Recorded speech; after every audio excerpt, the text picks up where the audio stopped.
RDJ has been posting stuff. Saw a picture of him with So I got Jeremy's book. I got 2 photos here. The one photo with him flexing, holding Jeremy's book with an interesting new haircut. Great physique. And there's a Doom image on the back that says, "Do not knock, trust yourself," him having fun. And then he posted another image. When is this one up today? And have you seen it? Not today's. I mean, he's not in it, but here, you can look at it. Take it.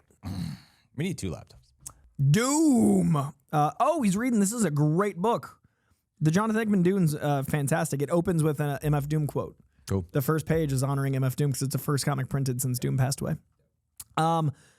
This is an exceptional. If they're doing anything close to this Doom comic, I would be much more excited. That I would say the Secret Wars that everyone thinks of now is the modern one, but I like the original a lot. I think the original is slept on because of how good the modern one is. Do you prefer original? Yeah. You do? Okay. Yeah, I do. I never read original.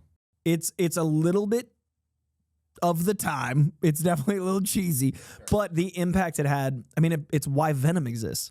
Like the black suit comes from Secret Wars. That's right. Yeah. So much iconic imagery of like Hulk holding up a whole mountain to save all the heroes. Like there's so many cool moments. And it was one of the first events I read as a kid. So I can't shake the fact that I was like, wait a second, they can do this? Like Secret Wars felt like a unbelievable movie on page even then. So the new one's awesome. But like the first one is like one of my first events. Well, what do you think about this? This, if they're doing anything like this Doom comic, it involves time and universe manipulation, and it's a truly great story of why we should fear Doom, and it's really contained. This gives me a lot of hope, to be honest. Like this is the, even more than like a Secret Wars #8, this being on his ADR booth or what, it looks like he's doing audio. This is an audio booth. It says Dr. Doom on the back, but this actual stand is when you read lines for ADR and looping. Yeah. If this is what he's pulling from, my hope just went from peak concern to like casual curiosity. Yeah. Great book. Can I share with you what has turned around me to be more hopeful? His haircut. Yeah. I haven't seen Tropic Thunder since the theaters, and God, it's good. Reaction going up tomorrow from today, and from when this is uploaded, and watching that, it was crazy because I mean the joke he's in blackface, but I can't hear him. The performance is astounding. RDJ has a very particular rhythm and cadence that still I think exists in Sherlock Holmes, from my recollection. Yeah, I want to react to that again. Even. Yeah, or even in Oppenheimer. Yeah, it exists. Whereas he completely does not have that in Tropic Thunder. And that's the same year he filmed Iron Man. It's unrecognizable and beyond look. Because when I was looking for thumbnails to create the thumbnail, I would find screenshots. I'm like, oh, I really see him now because I'm doing stills. Yeah, and I could see him. But when I'm watching the movie, I can't see him. Yeah, unrecognizable, brilliant. And I love that there's a different rhythm in his voice as well.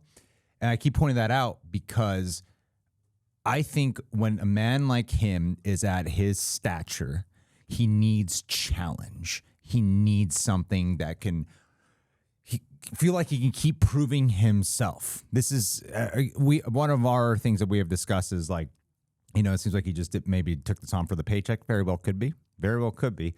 Or he really felt like he could challenge himself here because the guy's not dumb. He's not blind to the reality that people would be like, why? He has to know that there would be some concern and backlash, that people would have a hard time seeing him as just Doom. They would want to only see Iron Man. Mm-hmm. I find it very hard to believe that he would be completely oblivious to all this and that he could just cash it in. Certainly not. And my point with that is, when he is the kind of guy who was willing to challenge himself to that degree, I think he's going to bring something very different and unique, which weirdly going to Tropic Thunder, out of all of his performances, going to that is the thing that made me go, I actually am very much looking forward to. This is the performance alone. Yes, we've gotten like explanations dished our way of, well, the MCU skips over villains all the time, and Thanos. I can't help but feel like Doctor Doom is very different than a lot of the other villains that they have. Yes, we could have gotten more of Ronan the Destroyer or whatever the hell. I'm just naming some random villain. No, you're right, though. That's not an impactful. I mean, he's important to Jason. But Ronan the Accuser. Sorry, what did I say? Destroyer? Drax is the Destroyer. Ronan the Accuser. Come on, blank the blank, Greg. But my point is that I suddenly have a new anticipation for solely the performance. And maybe, we'll still feel like the missing elements of not the story stuff that we would, of course, wanted to build up to, yada, yada, yada. We've beaten that point to death. But at this point, it's like, I've gotten a lot of my concerns set, and there's only so much more I can say until we get like a trailer even. So right now, I want to focus on the thing I'm most looking forward to. And I'm actually really looking forward to seeing how he makes us not see him. Okay, so my side, I'm still reluctant. I'm not, of course, like I am still on the side of it shouldn't be. I hear all your points, and I've felt those things as the reason my curiosity is I want to be proven wrong. I think Kirk Lazarus as Dr. Doom's a great idea, but my problem is it felt like a sensationalized soundbite moment, which it still does. My only concern, even if Downey can do the performance he did in Tropic Thunder, it's still at cost of Dr. Doom's integrity. Like, even if it's the best performance, like Dr. Doom as a character means so much to me that he's going to have to do a Tropic Thunder level performance and convince me that he's an imposing figure when he's my height and size. And also convince an entire world of people that want to see an Iron Man type role that this is going to be better served for it. So there's enough working against him. I'm still going like, I'm there to be proven wrong, but even if it's his best performance to date, which I have no doubt he could do, if he brings an Oppenheimer intensity to a transformative level of Kirk Lazarus, meets the charm and everything he's been able to bring up malevolently, I'm intrigued, but Dr. Doom is too important to gamble with until I see it. Until I go, okay, disproven, I'm still going, yeah, but Dr. Doom's too important to make this gamble for me. I don't know. I agree with you. I do. I'm just more at the point like, well, it's happening. It's going to happen. Oh, and I get it. Might as well get on the acceptance train that it's coming out. First trailer is going to, like, the first time we see him is going to break the internet for like that moment. But you don't pay someone $90 million to wear a mask the whole time. Like, there are elements that are a problem for the character. I don't know why my mind keeps going to this other specific movie. And maybe as I talk about it, I'll figure it out. Benedict Cumberbatch in Star Trek Into Darkness. The reason I'm going there is because there was a lot of hate for not just that movie, but the fact that he was playing Khan in that film. But no, it wasn't until it was. And I love his performance in that movie. And yes, like Khan is one of the greatest Star Trek villains ever for a guy who's like a very casual Star Trek viewer. One of the things we want to do, we're considering reacting to all the movies. And I wonder if it would get confusing because we're not watching the shows. I've never seen most of the movies. I think I've seen like 3. Yeah. And I was a child. Yeah. And I've seen Into Darkness a lot, but that's it. I don't remember Wrath of Khan at all. And that's like the most beloved I don't think I've one. ever seen it.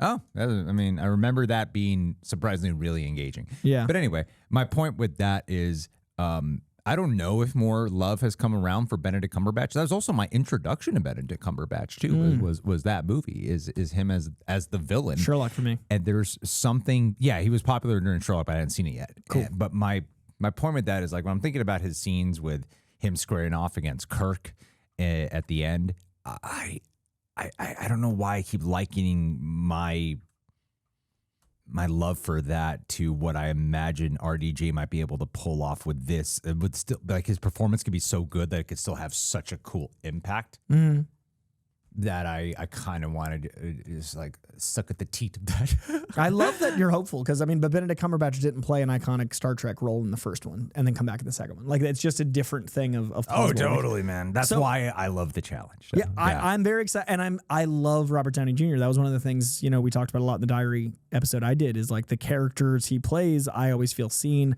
The man he is, I feel like a connection to his interviews and like his exit. Like I think what's I think what's interesting about actors for me isn't the things that make them necessarily good or bad at their craft. It's the things that make them weird people that I connect to and I feel less weird. And Robert Downey Jr.'s eccentricities often line up with the stuff I feel like I try not to show regular people. So like he's got like certain things he likes to wear, and he's got like certain ideals of how he likes to communicate, and he's got certain like little ticks and you know, sarcasms and stuff. And it's the things, none of those things necessarily tie into his performances. It's the person and the stuff that's left of center that makes me connect to the actor, that makes me want to watch their performances. So this feels like I'm excited for Downey Jr. in the MCU, but Doctor Doom is such an important character that I'm at odds about my comic fandom, the character love, and me not feeling like I'm being inauthentic and saying like, it's worth the risk. It's not worth the risk, but I'm still going to be there day one to be excited to be wrong. What I'm not looking forward I feel like to, I'm gambling. Yeah, I agree. I do agree with you. And what I'm not looking forward to is I like treasuring when I think of Robert Downey Jr. associating that to Iron Man. I love that feeling, you know? Like to me, Iron Man 1 was one of the most magical theater experiences. I still one of my favorite Marvel movies. Still, yeah, I think it's a brilliant film, and I love being in the theaters watching that. And I had very vague knowledge of, oh yeah, the guy who was like drug addiction struggles, and but I didn't have this like rooting for Robert Downey Jr. thing in my system, or thinking like, oh, this is a bad idea. So when I watched that, I was blown away, and there's a reason why the MCU is so successful, and a large part of that is due to that one movie and his performance. And I like associating RDJ to that, and I kind of don't want to lose that association. How clean it is. It's singular.